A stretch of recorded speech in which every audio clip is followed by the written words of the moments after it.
Good evening, night owls, and welcome back to Sleepless Politics, the channel where the coffee is strong, the night is long, and the stories we tell are stranger than fiction, yet rooted in the corridors of real power. Tonight, we're diving into a tale of paranoia, scandal, and the slow, inexorable collapse of a man who once held the highest office in the United States. Before we begin, do me a favor. Drop a comment below telling me where you're watching from and what you think about the story. And if you're here for stories that keep you awake thinking about power, influence, and human frailty, hit subscribe because this one will stay with you long after the lights go out. It all begins in the early 1970s, a period of upheaval and suspicion.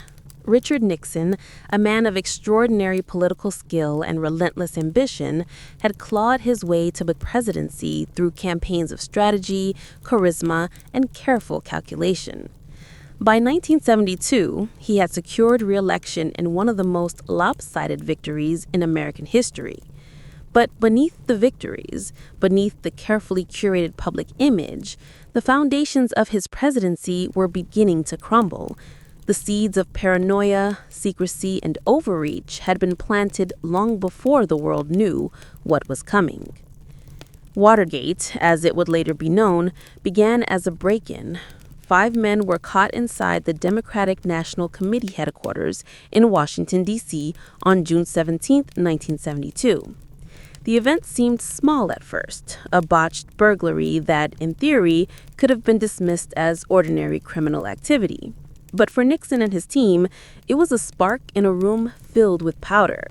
Every step after that would echo with fear, secrecy, and the slowly tightening grip of scandal. From the Oval Office to the halls of the FBI, from the back rooms of the White House to the Senate hearings that would later grip a nation, a network of lies, denials, and cover-ups began to form. Nixon, deeply aware of his own image and the fragility of public trust, moved with calculated precision. Every memo, every phone call, every instruction to aides was designed to contain the threat. Yet with every move, the story grew larger. It became a labyrinth of concealment, and the labyrinth began to close around him. Journalists like Bob Woodward and Carl Bernstein, seemingly ordinary men armed with notebooks and contacts, began to follow threads that the White House assumed were hidden. The Washington Post became the vessel through which the truth would slowly surface. And as it did, Nixon's careful strategies began to fail. Denials became unsustainable. Alibis fractured. The machinery of secrecy could not withstand the relentless gaze of investigation. Inside the administration, aides and officials moved with a mixture of loyalty, fear, and self-preservation. H.R. Haldeman, John Ehrlichman, and others were caught between protecting the president and protecting themselves. Every conversation in the White House now carried consequences. Every whispered instruction could become evidence. And Nixon, ever the strategist, oscillated between rage, despair, and calculated attempts at control. The months passed, each one a tightening of the noose around the presidency. Congressional committees demanded answers, tapes of conversations were subpoenaed, and the American public watched as the illusion of control began to unravel. Nixon's world, once carefully orchestrated and meticulously managed, became a theater of fear, missteps, and escalating exposure. By late 1973, the cracks were undeniable. What had started as a burglary had transformed into a constitutional crisis. Nixon, the master of strategy, now faced a series of events that no campaign playbook, no political instinct, and no White House counsel could fully manage. The fall from power was no longer theoretical. It was imminent. And so begins the story of Richard Nixon's final years in office. A story of power, secrecy, and the slow and inexorable collapse of a man who once seemed untouchable. As 1973 unfolded, the small burglary that had once seemed inconsequential began to transform into a national spectacle. The threads of deception, denial, and political maneuvering spread outward like a slowly expanding spider's web, entangling more and more of the administration in its sticky grasp. Nixon, always aware of optics and perception, understood that his presidency now hinged on controlling a narrative he could no longer fully contain. Each day, the press pushed a little further, the Senate inched closer to subpoenas, and the public's awareness of the scandal grew, slowly but inexorably. The investigation revealed a pattern of connections that no one could ignore. White House aides had coordinated efforts to cover up the break-in, manipulate the FBI, and silence those who threatened to speak. H.R. Haldeman and John Ehrlichman, loyal to Nixon yet deeply enmeshed in the deception, became both shields and liabilities. Their loyalty was a double-edged sword. It protected the president in the short term, but made them walking evidence of conspiracy in the long term. Each memo, each phone call, each instruction they gave and carried out was now potentially damning. Meanwhile, Bob Woodward and Carl Bernstein, the journalists from the Washington Post, meticulously tracked the story. Their sources, including the now legendary Deep Throat, provided insight into the internal mechanics of the White House. Every revelation they published chipped away at the narrative of control that Nixon had spent years constructing. The president's mastery of political theater, his ability to command loyalty and influence perception, now seemed insufficient against the persistent light of investigation. The Senate Watergate Committee began public hearings, broadcasting testimony to a captivated nation. Nixon's aides were called to testify, their words dissected under intense scrutiny. The American people watched live as once trusted officials revealed discrepancies, contradictions, and evidence of deliberate obstruction. With each passing session, the illusion of Nixon's unassailable authority weakened. Political allies began to distance themselves, aware that association could be costly. The machinery of power that Nixon had built began to fracture under the weight of public exposure. At the center of it all, Nixon oscillated between defiance and desperation. He remained conscious of his historical legacy, his image as a strategist, and his own sense of destiny. Tapes of conversations, secretly recorded in the Oval Office, captured the president discussing methods of obstruction, strategies for discrediting opponents, and ways to control the narrative. These tapes would later become the smoking gun, but in 1973, they were a secret weapon in Nixon's arsenal, a tool he believed he could wield to maintain control. Yet even as he strategized, cracks appeared in his inner circle. Advisors urged him to come clean, to negotiate, to preempt further damage. But Nixon's instinct for political survival clashed with the reality of exposure. His paranoia intensified. Friends and confidants became potential threats. Every journalist's question, every congressional subpoena, every casual remark by a colleague was filtered through a lens of suspicion. The president's mind became a labyrinth of fear, contingency plans, and imagined betrayals. The country, meanwhile, was shifting beneath him. Public trust in the presidency eroded as the scandal unfolded. Americans began to understand that the scandal was not a single event, but a symptom of systemic abuse of power. Nixon's attempts to maintain authority through speeches, press conferences, and carefully staged appearances increasingly fell flat. The image of control he had cultivated for decades began to collapse under the weight of documented misconduct. By late 1973, Nixon's position had become precarious. He remained in office, but the moral and political foundations of his presidency had been undermined. The once dominant figure who had manipulated elections, foreign policy, and public perception with unmatched skill was now besieged by the consequences of his own overreach. Watergate had moved beyond burglary.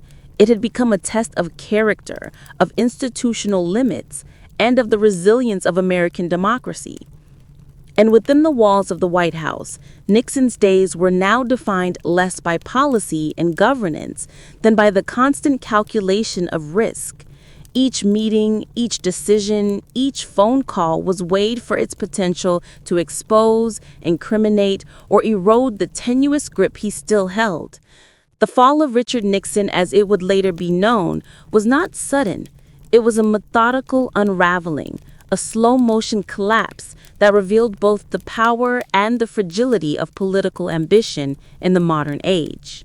By early 1974, the focus of the Watergate investigation had shifted from the break-in itself to the Oval Office tapes, the private recordings of the president's conversations, captured without the knowledge of most of his aides.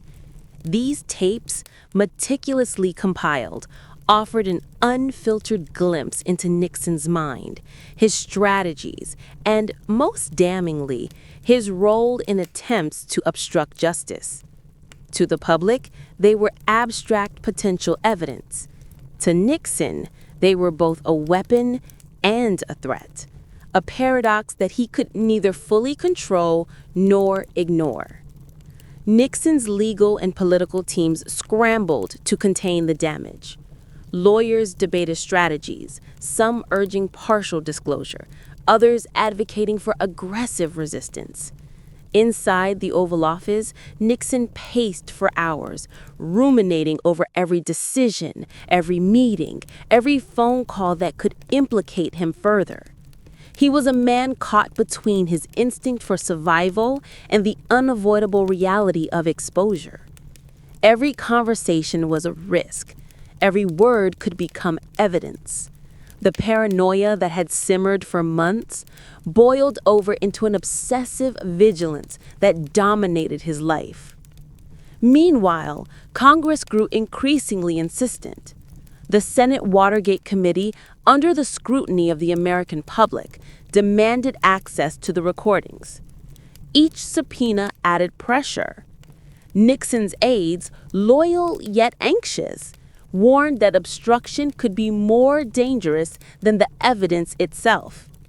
They understood that resistance now risked both legal consequences and the erosion of public confidence that had already begun to collapse. The president, however, viewed every demand as a potential attack on his authority and a threat to his legacy. The political calculus became more complex with every passing day. Nixon's Republican allies in Congress faced a dilemma: support the president and risk their own reputations, or distance themselves and signal that even the most powerful figure in the nation was not above scrutiny. The balance of power was shifting, and the once solid foundation of loyalty surrounding the president began to crack. Fear, loyalty, and pragmatism collided, creating a tense environment in which every decision carried immense consequences. Public opinion now played a decisive role. Americans watched the hearings on television, absorbing the meticulous documentation of obstruction, deception, and cover-up. The press, particularly the Washington Post, continued to publish revelations that further eroded trust. Nixon's carefully curated image of control was dissolving before the nation's eyes. Speeches and public appearances, once tools of persuasion, increasingly fell flat. Attempts at reassurance were interpreted as evasive or insincere. The president's mastery of optics could no longer compensate for the weight of evidence accumulating against him. The Supreme Court became the next critical arena. Nixon's legal team challenged the subpoenas for the tapes, arguing executive privilege and the need to protect the confidentiality of presidential communications. The case reached the highest court, a body whose decision would determine the balance between presidential authority and accountability under the law. In the meantime, Every day without resolution intensified the psychological pressure within the White House. The president's aides felt the strain, and Nixon himself was increasingly consumed by anxiety, sleepless nights, and the constant fear of irreversible exposure. Behind closed doors, Nixon attempted to maneuver. Discussions of resignation, pardons, and delaying tactics were whispered among aides and family. Yet each option carried costs. Resignation threatened legacy and dignity. Delaying tactics risked legal consequences and public backlash. Outright defiance could trigger impeachment. Nixon, a master strategist in political battles past, now faced a situation where his usual tools seemed insufficient. The weight of history pressed upon him as heavily as the scrutiny of Congress and the public. By the summer of 1974, it was clear that the tapes were the decisive factor. Supreme Court decisions loomed, public opinion hardened, and political allies began to withdraw support. Nixon's position, once unassailable, had become untenable. The machinery of power that he had cultivated over years of cunning, calculation, and manipulation had failed to protect him against the relentless forces of accountability and law. In this environment, every day in the White House became a test of endurance, perception, and strategy. Nixon's mind raced constantly, weighing threats, anticipating moves by Congress, the judiciary, and the media. The fall of Richard Nixon was no longer a question of possibility. It was a question of timing. The final chapters of the presidency would unfold with an inevitability shaped not by violence, but by evidence, law, and the relentless observation of a nation unwilling to ignore corruption at the highest level. The pressure inside the White House had grown like a storm that could no longer be ignored. The corridors that once echoed with confident strategy now rang with tension and fear. Nixon's carefully maintained aura of control was crumbling, and every whisper in the offices around him carried the weight of potential disaster. The tapes, long a secret shield in his arsenal, had transformed into a looming threat, a mirror reflecting every misstep, every act of obstruction, every calculated lie. The Supreme Court's deliberations hung over the administration like a storm cloud. Advisors monitored the process obsessively, aware that the impending decision would decide not just Nixon's legal standing, but the very survival of his presidency. In private, the president walked the Oval Office floor for hours, replaying conversations, reviewing decisions, and anticipating questions he would soon have to answer publicly.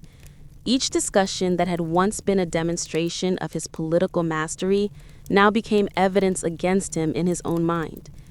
Meanwhile, Haldeman and Ehrlichman moved like men walking on a tightrope.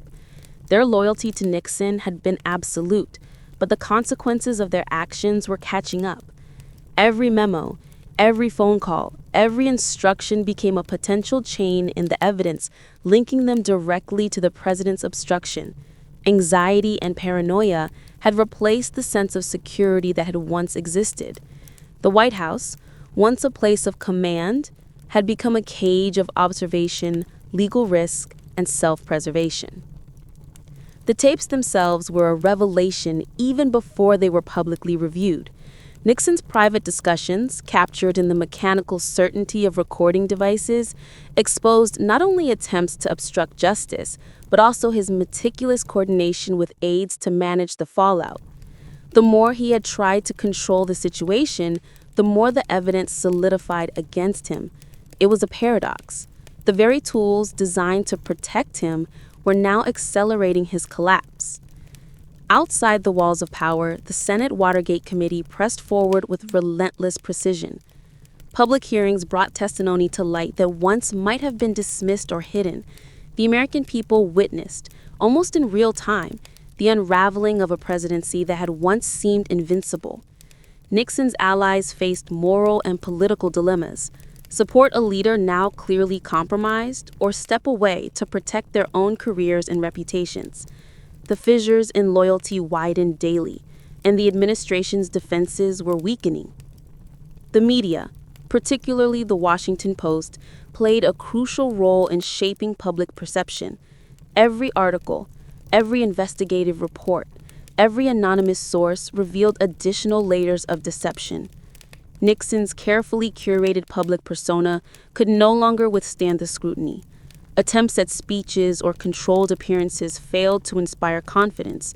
Instead, they underscored his isolation, desperation, and the growing inevitability of political failure. Inside the Oval Office, Nixon oscillated between defiance and despair. He weighed resignation, calculated delays, and contemplated strategies to discredit the investigation. But each potential course carried immense risk. Family and trusted aides tried to counsel him, but the president's pride and instinct for survival complicated every decision. The human elements, fear, ambition, and the desire for legacy collided violently with the inexorable march of accountability. The combination of public exposure, legal pressure, and political isolation reached a tipping point. The wall of accountability was no longer looming. It had arrived. Nixon's control over events was diminished to the point of irrelevance. The presidency, once a fortress of influence and strategy, had been reduced to a theater of reaction, survival, and inevitability. The machinery of law, media scrutiny, and institutional oversight was complete. The president had no choice but to confront the consequences of his actions. In the end, it was not sudden action or dramatic confrontation that defined this stage of Watergate. It was the patient, meticulous accumulation of evidence, the relentless attention of the press, and the inexorable process of law that forced the ultimate reckoning.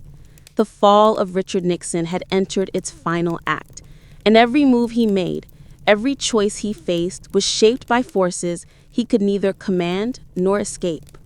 The halls of the White House were heavy with tension, each room echoing with the invisible weight of inevitability. Nixon, once a master of political theater and strategic calculation, now walked those halls as a man aware that the end was near. The Supreme Court's ruling had made the release of the Oval Office tapes unavoidable, and the tapes themselves left no room for ambiguity. Every private conversation, every instruction regarding the cover-up, every attempt to manipulate the investigation was now laid bare in mechanical clarity. There was no escape, no hidden path, no last-minute maneuver that could reverse the course of history. Inside the Oval Office, aides whispered in hushed tones. Haldeman and Ehrlichman, once pillars of loyalty, now carried the knowledge that they too would face legal and political consequences. They moved cautiously, calculating every word, every gesture. Even Nixon's family, usually shielded from the harshest realities of political life, felt the tension radiate from the walls themselves. The president's advisors debated the options: resignation, limited disclosure, public appeals, delaying tactics. Each scenario carried immense costs, and none guaranteed survival or legacy. Nixon's mind raced continuously.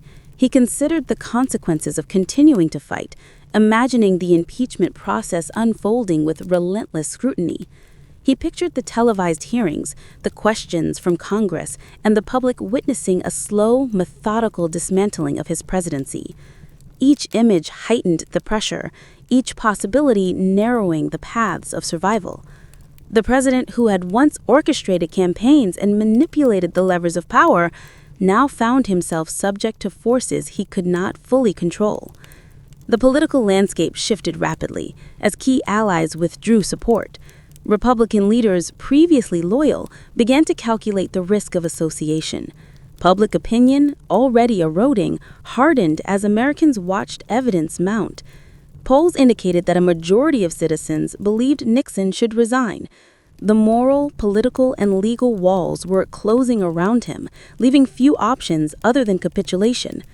Even inside the White House, the sense of inevitability grew.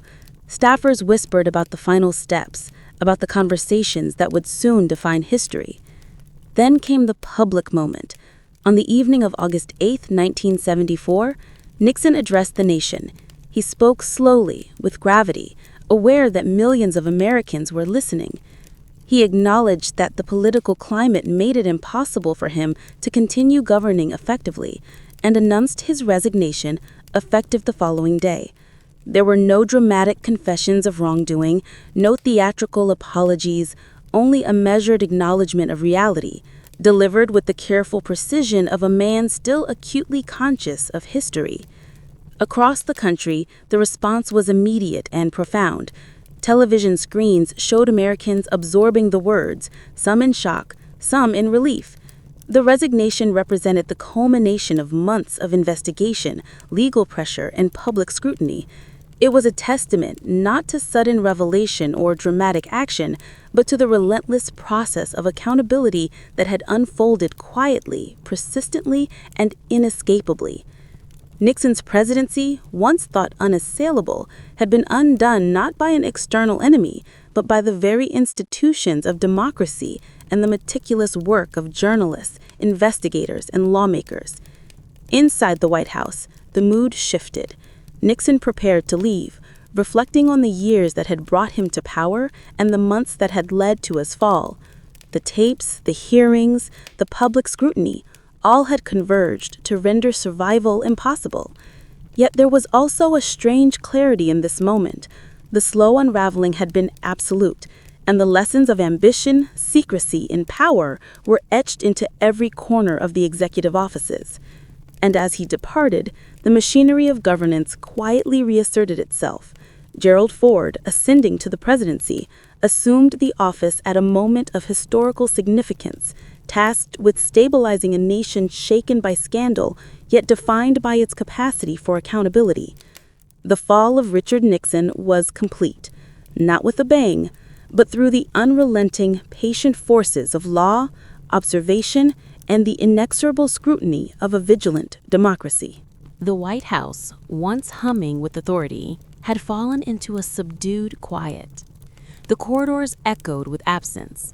Aides who had once scuttled from office to office now lingered only for necessity. Papers piled on desks were no longer strategies to maintain dominance. They were records of exposure, evidence of a presidency unraveling. Nixon's resignation had ended the formal crisis, but the ripple effects persisted in Washington and across the nation.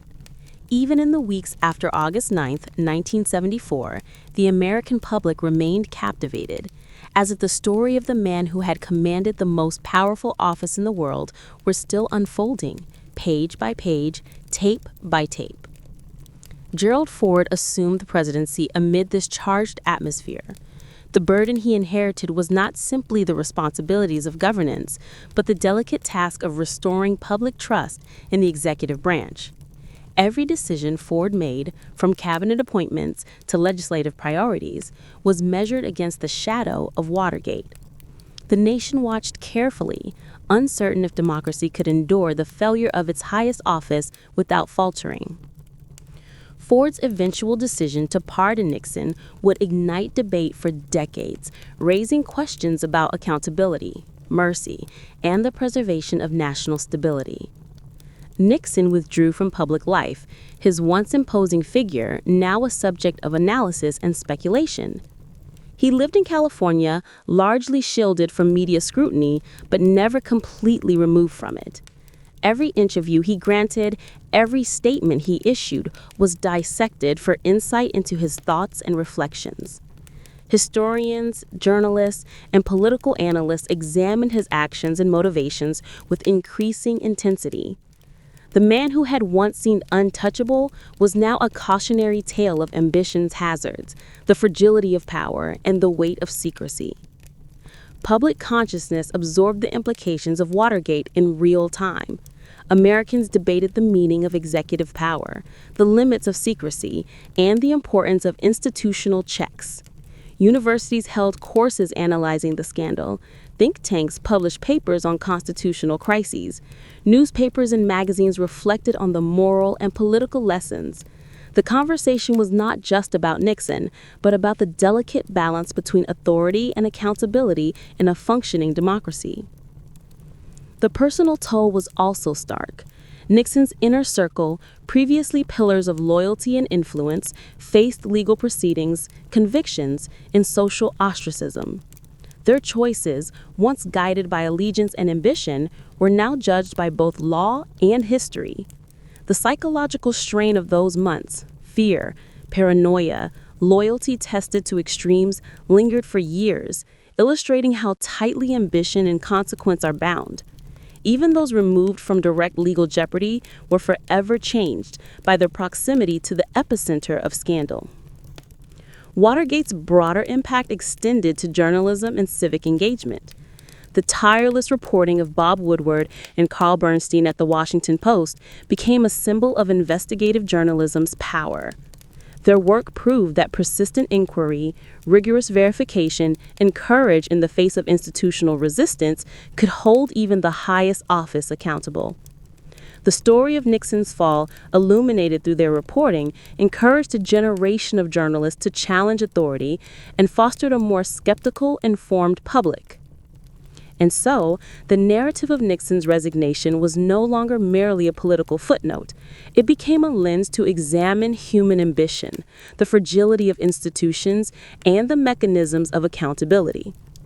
The fall of Richard Nixon was not a sudden collapse, but a slow and inexorable unraveling, measured not in dramatic confrontations, but in the patient accumulation of evidence, scrutiny, and observation.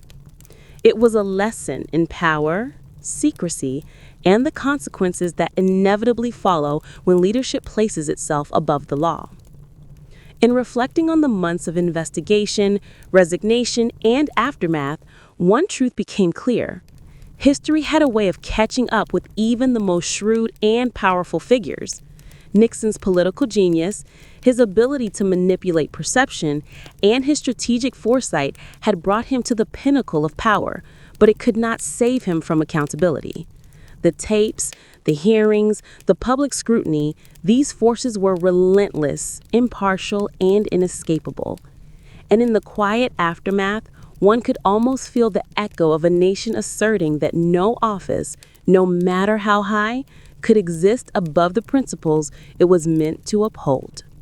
The months following Nixon's resignation did not bring closure, at least not in any simple sense. The country was left grappling with the implications of a presidency undone by scandal, secrecy, and ambition. Scholars, politicians, and ordinary citizens all reflected on what had occurred, attempting to reconcile the power and majesty of the office with the moral and legal failures of the man who had occupied it.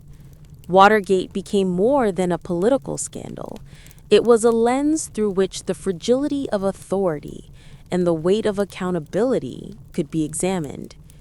Even as Gerald Ford took steps to stabilize the government, the shadow of Watergate lingered over every decision. Legislative initiatives were scrutinized not only for their content, but also for the integrity of those who proposed them. The public, once captivated by promises of leadership and progress, remained wary, aware that the mechanisms of power could fail if left unchecked. Nixon's resignation had not simply removed a single individual from office. It had reshaped the expectations of transparency, honesty, and the exercise of authority in the American presidency. Journalism, emboldened by its role in uncovering the truth, underwent its own transformation. Investigative reporting became a critical pillar of democracy, a force capable of holding even the most powerful accountable. Woodward and Bernstein's work, painstaking and methodical, served as a blueprint for generations of journalists who understood that persistence and ethical inquiry could illuminate even the darkest corners of political life.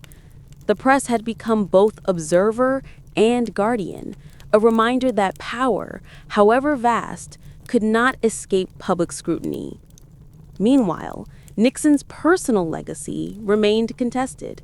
Supporters remembered his accomplishments, foreign policy breakthroughs, diplomatic openings, and domestic initiatives that had shaped a nation. Critics, however, focused on the moral and legal failures, the lies, and the manipulation that had characterized the last years of his presidency. The juxtaposition of achievement and failure created a complex, enduring image. A man capable of brilliance, yet undone by the very human flaws of ambition, fear, and secrecy. For those who had worked within the administration, the lessons were both immediate and enduring. Careers had been irrevocably altered, relationships strained or broken, and reputations forever marked by proximity to scandal. The psychological toll, the stress, paranoia, and constant calculation served as a stark reminder that the pursuit of power carries costs that extend beyond the public eye. Loyalty could no longer be absolute. Ambition had to be tempered by conscience and law. In the broader view, Watergate became a defining moment in American history. It highlighted the delicate balance between executive power and institutional oversight. It demonstrated that no office, no matter how commanding, was beyond accountability. And it underscored the vital role of ordinary citizens, journalists, and lawmakers in maintaining that balance. The fall of Richard Nixon was therefore not merely the story of a man, but the story of a democracy testing its own limits and asserting its principles under extraordinary pressure. Even as decades later, the lessons of Watergate resonate. Political leaders reflect on the boundaries of authority. Legal scholars study the checks and balances that were tested and reaffirmed. Citizens continue to engage with questions of transparency, trust, and the responsibilities of those in power. Nixon's resignation remains a vivid example that the mechanisms of democracy, persistent investigation, legal authority, and public scrutiny can function effectively even against the highest office in the land. And yet, the human element remains central. Watergate was not only about laws, hearings, or tapes. It was about decisions made in the privacy of offices and corridors, about choices guided by fear, ambition, and loyalty. It was about how those choices, once revealed, can cascade into consequences that no individual can fully control. The story of Richard Nixon's fall, then, is as much psychological and moral as it is political, a narrative that continues to teach, caution, and captivate. After leaving the White House, Nixon entered a period of profound isolation, a man removed from power, but not from public scrutiny. California became his refuge, a place where he could distance himself from the relentless attention of Washington. Yet the shadow of Watergate followed him. Historians, journalists, and former political allies all turned their attention toward understanding the man behind the presidency, attempting to reconcile his political genius with the ethical failings that had led to his fall. The public's fascination with Nixon did not diminish. If anything, it intensified, as the story of his rise and dramatic exit became both a cautionary tale and a subject of enduring curiosity.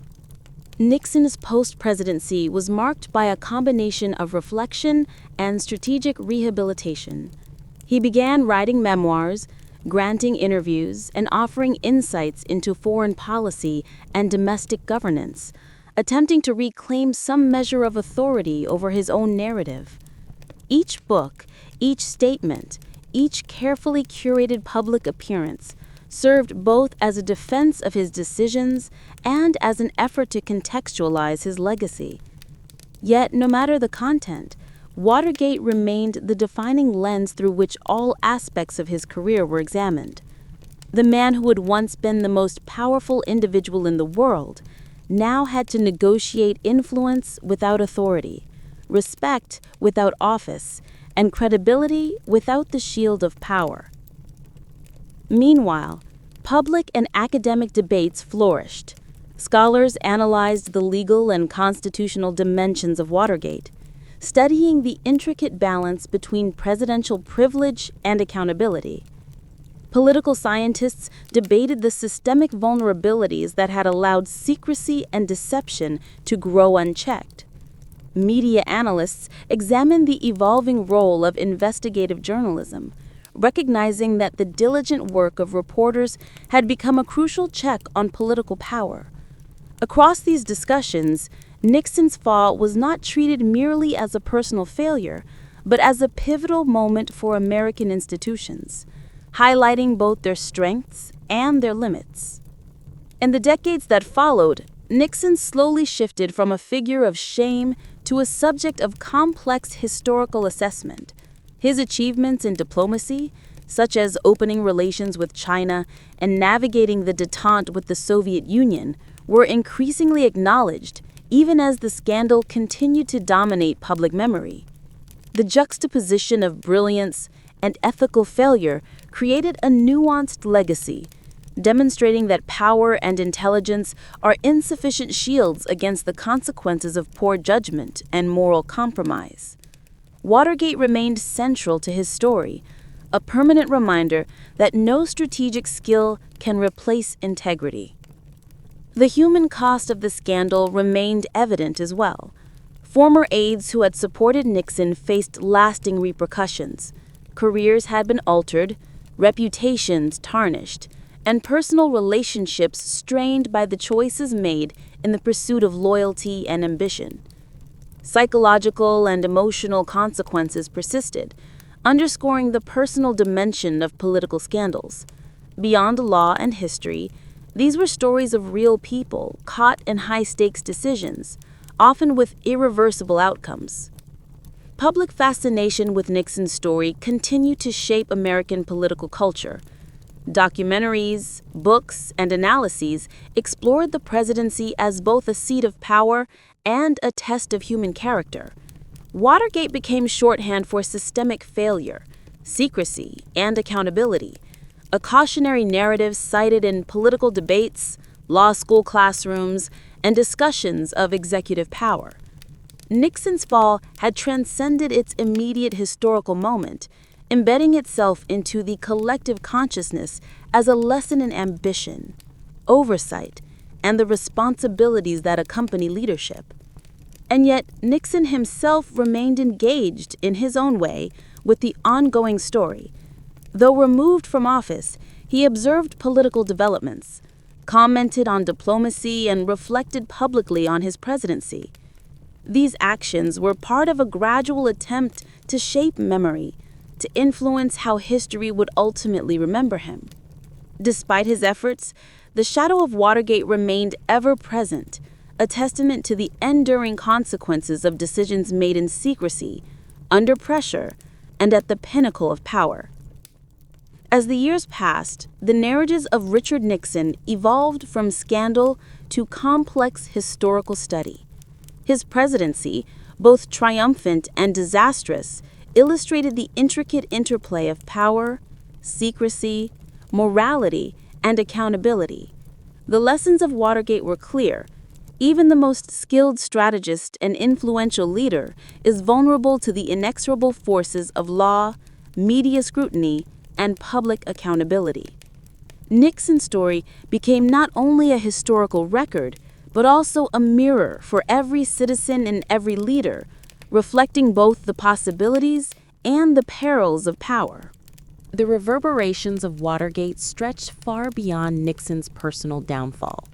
American institutions themselves had been tested, and the outcome left a lasting mark on the country's political and legal culture. Congress emerged stronger, demonstrating that legislative oversight could hold even the executive branch accountable. The separation of powers, a cornerstone of American democracy, had been tested in real time, revealing both vulnerabilities and resilience.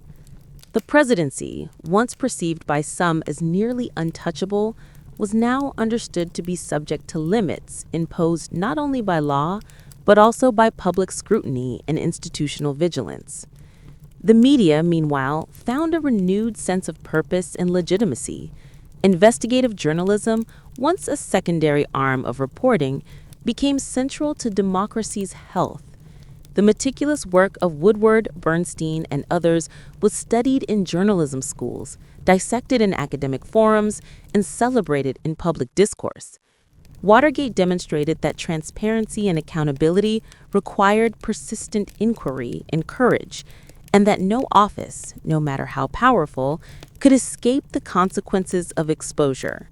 The scandal catalyzed a culture in which journalists felt empowered to challenge authority, setting a precedent for decades of reporting on government misconduct. Watergate also reshaped political behavior. Politicians became more cautious, aware that unethical actions, even if initially concealed, could be exposed and magnified.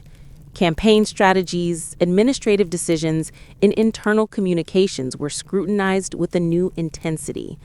The lessons of secrecy, loyalty, and risk management were absorbed not just by the president's inner circle, but by generations of public servants, reinforcing the principle that power carries responsibilities beyond mere policy execution. The public's demand for transparency became an enduring expectation, influencing elections, legislation, and executive conduct for decades. Psychologically, the scandal left a lasting imprint on the nation. Citizens who had followed the hearings and coverage developed a heightened awareness of the mechanisms of government. Trust in institutions had been tested, shaken, and partially restored through the processes of investigation, hearings, and eventual resignation. Americans had witnessed in real time the unraveling of a presidency and the functioning of democratic mechanisms, a process both unsettling and affirming. It was a collective lesson in vigilance. Democracy's survival depends not only on institutions, but on the active engagement and scrutiny of the public. Within historical scholarship, Nixon's presidency became a case study in the complexities of leadership, morality, and accountability. The juxtaposition of strategic brilliance in diplomacy and catastrophic failure in domestic governance created a layered narrative that challenged simplistic interpretations. Historians debated endlessly. How could a president who achieved significant foreign policy victories simultaneously allow corruption and secrecy to fester? The answer, they concluded, lay in the human dimension of power. Ambition, fear, loyalty, and hubris intertwined with institutional opportunity to create outcomes both extraordinary and tragic. Even the legal system felt Watergate's influence. The court's ability to enforce subpoenas and interpret executive privilege became a critical precedent, clarifying the balance between confidentiality and accountability. The Supreme Court's unanimous decision to release the tapes demonstrated that even a president was not above the law, reinforcing judicial authority while cementing a historical lesson in the limits of power. These rulings would influence future cases involving executive privilege, transparency, and the legal boundaries of presidential conduct. Watergate's lessons were reinforced in public memory through culture, literature, and education. Films, books, and documentaries chronicled the scandal in painstaking detail. School curricula began incorporating Watergate as a key historical event, emphasizing its moral, political, and legal significance. The story of Nixon's fall and the institutions and individuals that revealed it became a shared narrative of vigilance and accountability, illustrating the mechanisms by which democracy corrects itself even after catastrophic breaches of trust. Through all of this, the story of Richard Nixon remained central. He became both symbol and lesson, a reminder that genius in one realm does not excuse failure in another, that power without ethical grounding can collapse under its own weight, and that secrecy and ambition, however carefully managed, eventually face exposure. Nixon's post-presidency, the public's reflection, and the historical analysis all reinforce the enduring significance of Watergate, ensuring that the lessons learned would influence generations far beyond the 1970s. Watergate did more than reshape politics. It became a cultural touchstone, a story that permeated the national consciousness. Americans reflected not only on the political and legal ramifications, but also on the psychological and ethical dimensions of leadership. Nixon's decisions, once cloaked in secrecy and strategic cunning, became a mirror for understanding human behavior under the pressures of power. The scandal illustrated how fear, ambition, loyalty, and pride interact to shape outcomes with consequences far beyond any individual's intent. It offered a lesson in humility, demonstrating that even the most powerful are subject to forces beyond control: the law, the press, and ultimately history itself. Art, literature, and film captured these lessons vividly. Movies dramatized the hearings and tapes. Novels explored the human flaws behind political crises. And plays staged the tension of private discussions revealed in public scrutiny. Watergate became a narrative not only of failure, but of accountability, allowing audiences to grapple with ethical dilemmas, the fragility of trust, and the responsibilities inherent in leadership. These stories reinforce the public's understanding that democracy is not abstract. It is lived through engagement, vigilance, and reflection on the choices of those in power. The ethical dimensions of Watergate extended into civic life. Citizens questioned their own expectations of government and leadership. The scandal prompted reflection on the balance between loyalty and morality, on the limits of ambition, and on the consequences of compromising principles for short-term gain.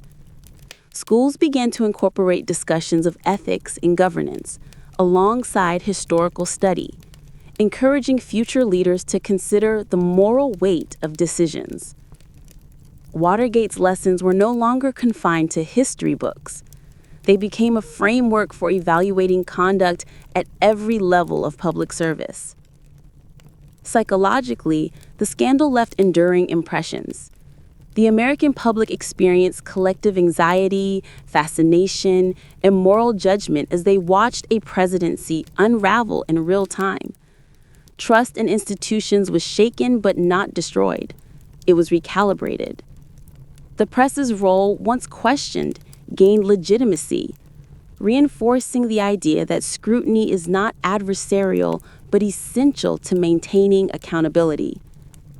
Individuals, from policymakers to ordinary citizens, internalized the lessons. Oversight, transparency, and vigilance are not optional in a functioning democracy. Watergate also reshaped political strategy.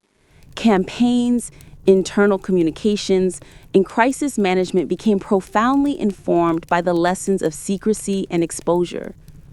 Leaders learned that even the most carefully hidden actions can surface, amplified by technology, investigation, and media coverage.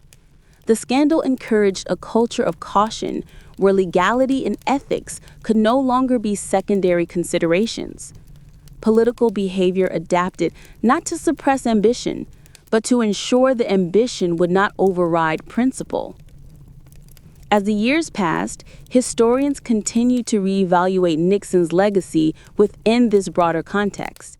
They examined the interplay of brilliance and hubris, of diplomacy and deception, of strategic genius and ethical failure. Nixon became a case study not only in political science, but in human psychology, a reminder that leadership requires balance between intellect, morality, and responsibility. His life and presidency offered a narrative that could be analyzed across disciplines: political, historical, ethical, and psychological. The public's engagement with Watergate persisted as well. Generations who did not live through the 1970s studied the scandal to understand the nature of power, the mechanisms of accountability, and the importance of civic vigilance. Teachers, journalists, and scholars all ensured that Nixon's fall was not simply a historical curiosity, but a living lesson, a cautionary tale embedded into the framework of civic understanding. The fall of Richard Nixon thus extended beyond politics. It became an enduring narrative of human decision-making under pressure and the consequences of ethical lapses at the highest levels. Even Nixon himself, in his later years, acknowledged the complexity of his legacy. Public appearances, interviews, and reflections revealed a man aware of both his achievements and his failures. He remained a figure simultaneously admired for his strategic acumen and criticized for his ethical lapses. His story embodied a paradox: greatness intertwined with failure, brilliance overshadowed by misjudgment. Watergate, in all its facets, remains central to that paradox, a reminder that history, law, and public scrutiny do not forget, and that leadership carries responsibilities that are absolute, inescapable, and enduring. As the dust settled in Washington, the machinery of governance began to hum once more, yet the echo of Watergate remained omnipresent. Every corner of the Capitol seemed haunted by the memory of what had transpired: the Oval Office tapes, the congressional hearings, the frantic notes and secretive meetings that had slowly unraveled a presidency. Those who had been inside Nixon's inner circle carried invisible scars: the tension, the fear, the relentless pressure of secrecy, and the gnawing awareness that every choice, every whispered instruction, might someday be exposed. For the broader public, Watergate became an exercise in collective observation, a national experience of watching power under scrutiny and seeing the consequences of misused authority. The hearings themselves were a masterclass in institutional accountability.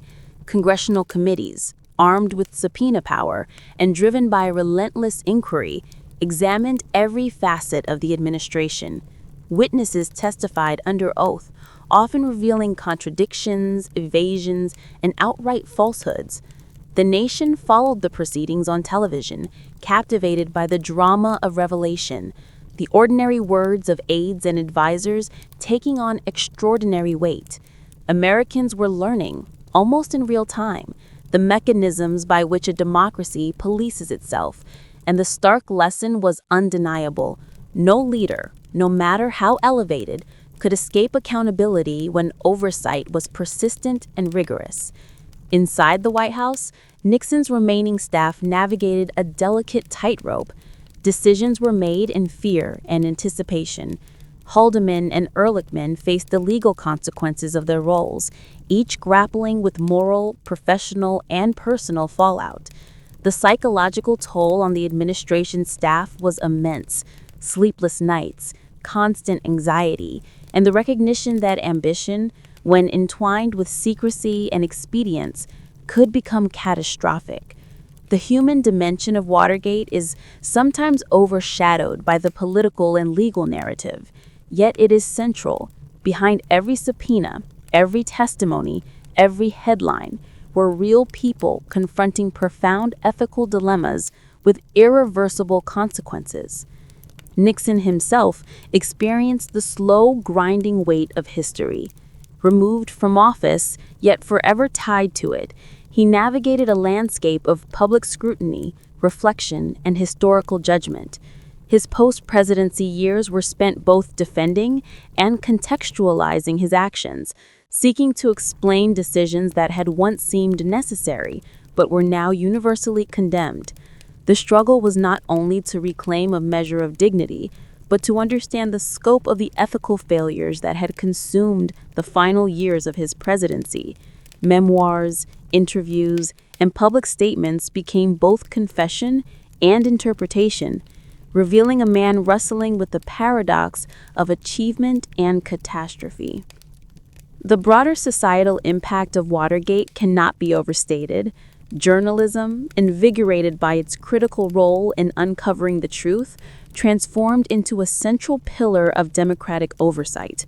Investigative reporting became a professional imperative, and future generations of journalists drew inspiration from the meticulous methods and the unwavering persistence of Woodward, Bernstein, and others. The press had become a guardian, proving that transparency is a necessary condition for accountability. In classrooms and universities, Watergate became a staple subject, illustrating not just politics, but the human consequences of ethical failure, the responsibilities of leadership, and the intersection of law, morality, and power. Politically, the scandal reshaped campaigns, communications, and governance. Leaders learned that secrecy and unethical behavior, even if initially concealed, can surface and cause irreversible damage. Political calculations now accounted for legal scrutiny, media oversight, and public perception in unprecedented ways. Watergate's lessons extended to the very fabric of political strategy, demonstrating that ambition without ethical grounding is a liability, not an asset. The cultural resonance of Nixon's fall was equally profound. Films, books, and academic studies explored the scandal's complexity, emphasizing both its political mechanics and its human psychology. Nixon became a symbol, simultaneously brilliant, flawed, and cautionary.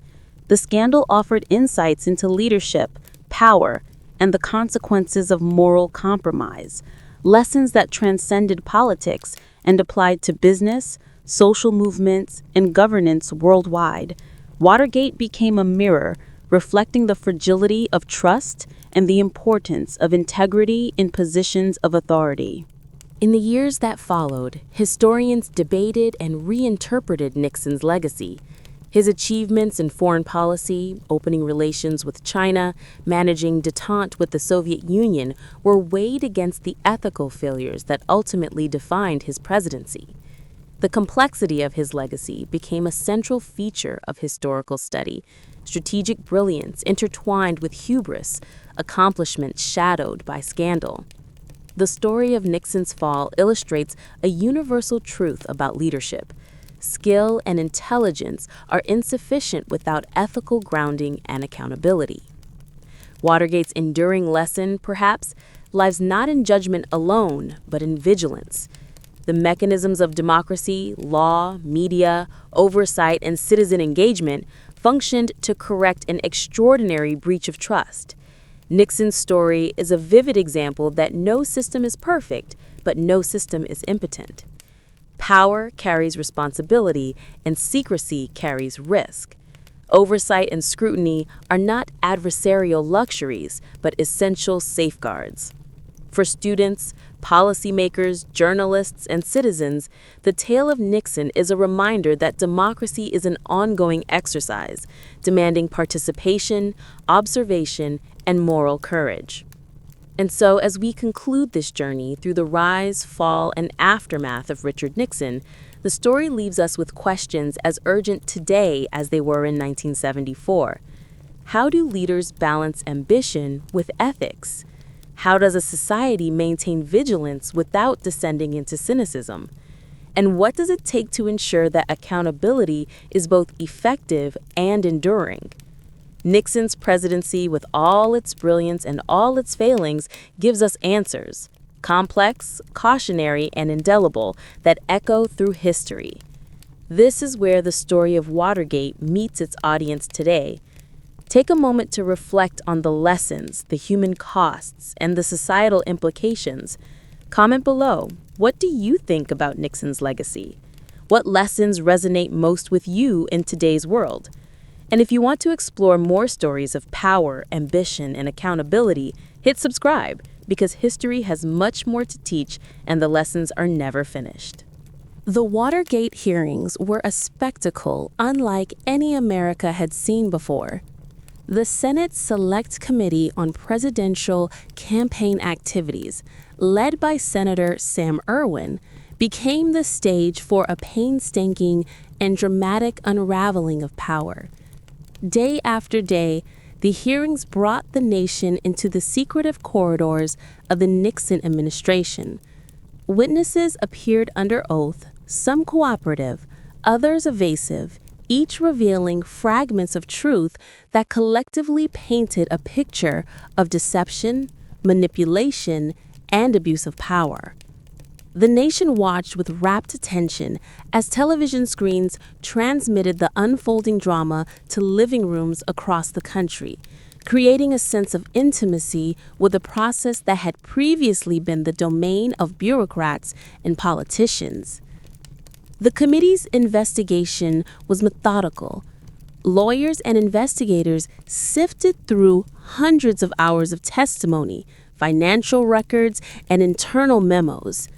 Subpoenas were issued for tapes, documents, and diaries, gradually exposing a pattern of illegal activity that included wiretapping, campaign fund mismanagement, and attempts to sabotage political opponents. Witnesses like John Dean, former White House counsel, provided testimony that was both detailed and damning. Dean described meetings in which Nixon was allegedly informed of and complicit in efforts to obstruct justice. His words, often recited on live television, shocked viewers and underscored the gravity of the president's involvement. The hearings revealed not just administrative wrongdoing, but the psychological climate of fear and loyalty within the White House. Staffers navigated a world of constant scrutiny where every conversation could be recorded, every instruction could be questioned, and every act could have legal repercussions. Paranoia and secrecy became defining traits of the administration, and the hearings made these traits visible to the public. Americans witnessed not merely political scandal, but the human cost of absolute power mingled with unchecked ambition. As testimony progressed, the gaps between public statements and private actions became clear. Nixon's repeated denials of knowledge and involvement were systematically contradicted by evidence presented in hearings, including the infamous tapes. Each revelation amplified the sense that the presidency was being conducted in shadows, away from the law and public accountability. The hearings were a relentless pursuit of truth, a demonstration of the system functioning as intended, and they gradually eroded public confidence in Nixon while strengthening belief in institutional checks and balances. The political implications of the hearings were immense. Members of Congress, party leaders, and advisors watched closely, weighing their own responses against the unfolding evidence. Calls for impeachment gained traction as the facts accumulated, forcing politicians to consider not just their allegiance to party or president, but their responsibility to the Constitution and the electorate. The hearings created a transparent and public record of misconduct, ensuring that no subsequent narrative could rewrite or obscure the scope of the scandal. Public engagement during the hearings reached unprecedented levels. Citizens debated the evidence in homes, cafes, and workplaces. Newspapers published detailed summaries and analysis, often juxtaposing legal testimony with moral and ethical commentary. Every revelation fueled discussion, reflection, and at times outrage. Watergate became more than a political crisis. It became a shared national experience, one that challenged citizens to consider their expectations of leadership, transparency, and integrity in ways that would resonate for generations. The hearings also highlighted the critical role of investigative reporting. Journalists attending, reporting, and interpreting testimony provided context and continuity for the public.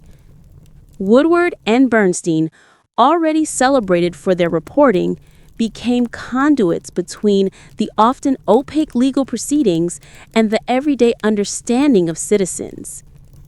The hearings underscored that a functioning democracy relies not only on laws and institutions, but on the tireless work of those who observe, question, and report the truth. Ultimately, the hearings revealed a presidency that had veered dangerously off course, guided by secrecy, ambition, and an underestimation of accountability. They demonstrated the capacity of the American political system to confront wrongdoing, to preserve principles, and to enforce consequences even at the highest levels. And for citizens, the hearings offered a lesson in vigilance, that the health of democracy depends not only on institutions, but on the informed, engaged, and active participation of the public. The unfolding drama of the Watergate hearings was mirrored and amplified by the nation's media.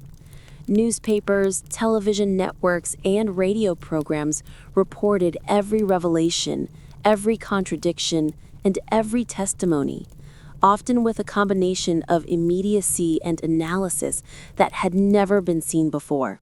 The public no longer simply learned about politics after the fact. They watched it unfold in real time. Headlines screamed accusations, commentary dissected motivations, and nightly news programs broadcast the testimony of witnesses like John Dean, H.R. Haldeman, and Alexander Butterfield, whose disclosures about the White House taping system shocked the public into a deeper awareness of the administration's secrecy. Television, in particular, transformed the hearings into a spectacle.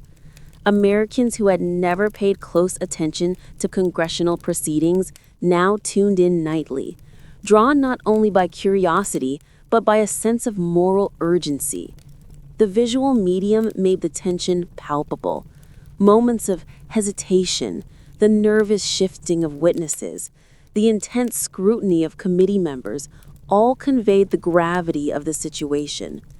The public's understanding of political power shifted. They now witnessed firsthand the mechanisms of oversight and the profound consequences of ethical failure.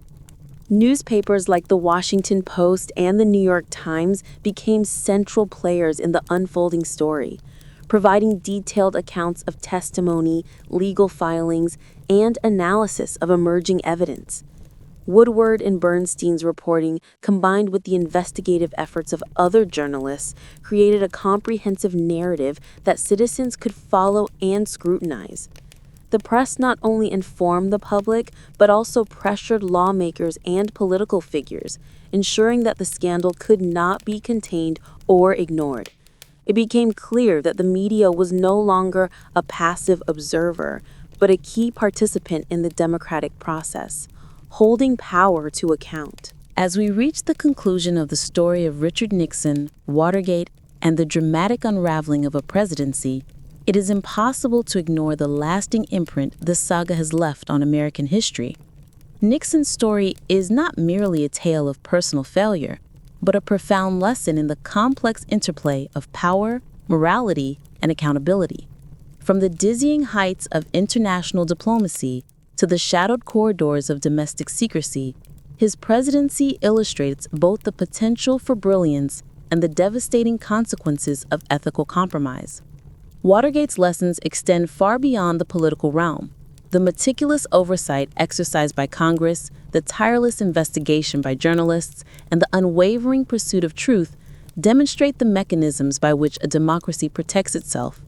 The hearings, the revelations, the public discourse all combine to show that no one is above the law, and that institutions, when functioning correctly, can enforce accountability even at the highest level. Citizens saw in real time how checks and balances are not abstract principles, but living, functioning safeguards of liberty and justice. The human dimension of the scandal remains equally important. Nixon's aides, advisors, and family experienced intense psychological and emotional pressures as they navigated the unfolding crisis. Careers were destroyed, loyalties tested, and personal relationships strained or broken. For the president himself, the consequences were immense: resignation, historical judgment, and the perpetual shadow of scandal. Yet even amid personal and public turmoil, Nixon sought to reflect, explain, and reclaim a fragment of narrative control through memoirs, interviews, and public appearances, revealing a man wrestling with both achievement and failure. Culturally, Watergate became a lens through which Americans and the world examined power. Films, novels, academic studies, and documentaries have explored the scandal in all its complexity. Nixon became a symbol of ambition shadowed by hubris, of strategic brilliance undermined by ethical failure. The story teaches that leadership requires more than intellect or skill. It requires integrity, foresight, and a commitment to ethical principles. In classrooms, media studies, and political discourse, Watergate continues to serve as a touchstone for understanding the responsibilities of power and the consequences of compromise. The political implications are enduring. Campaign strategies, internal communications, and executive decision-making were forever changed. Future leaders internalized the lessons of secrecy, accountability, and public perception, recognizing that the misuse of power cannot remain hidden indefinitely. Watergate reinforced the idea that ambition without ethical grounding is a vulnerability, and that transparency, however uncomfortable, is essential for the survival of institutions and the trust of the citizenry. Even decades later, Nixon's legacy is debated, studied, and reflected upon. His achievements in foreign policy, opening relations with China, managing détente with the Soviet Union, and navigating complex global conflicts are juxtaposed with his domestic ethical failures that defined his exit. This duality makes Nixon a figure of enduring fascination, a man capable of extraordinary political skill, yet vulnerable to the consequences of human weakness. It is this tension that makes the story so compelling, a narrative that continues to resonate across generations, reminding us of both the potential and the peril inherent in leadership. And so, as we close this chapter of history, consider the lessons carefully. Power is intoxicating, but unchecked ambition can be destructive. Institutions provide the framework for accountability, but only an engaged citizenry ensures their effectiveness. Ethical leadership is not optional. It is the foundation upon which democracy stands. Nixon's fall, Watergate's revelations, and the public reckoning that followed form a story that is both a cautionary tale and a source of enduring insight. Now, as we reflect on this saga, take a moment to consider your own perspective. What lessons resonate with you most? How do you view Nixon's legacy? As a tragic figure, a brilliant strategist, or a warning to all who wield power? Comment below with your thoughts, because part of understanding history is engaging with it, discussing it, and considering its relevance today. And if you want to continue exploring stories where ambition, secrecy, and accountability collide, hit subscribe, because Sleepless Politics dives deep into the shadows of history, unearthing lessons that remain vital for every citizen, leader, and thinker. Watergate, in all its complexity, is more than a story of a single presidency. It is a testament to the power of transparency, the necessity of ethical responsibility, and the resilience of democratic institutions. It is a narrative that challenges us, warns us, and ultimately teaches us that accountability is not optional. It is essential. And in remembering, discussing, and learning, we ensure that the story of Richard Nixon and the lessons of Watergate remain alive, relevant, and instructive for generations to come.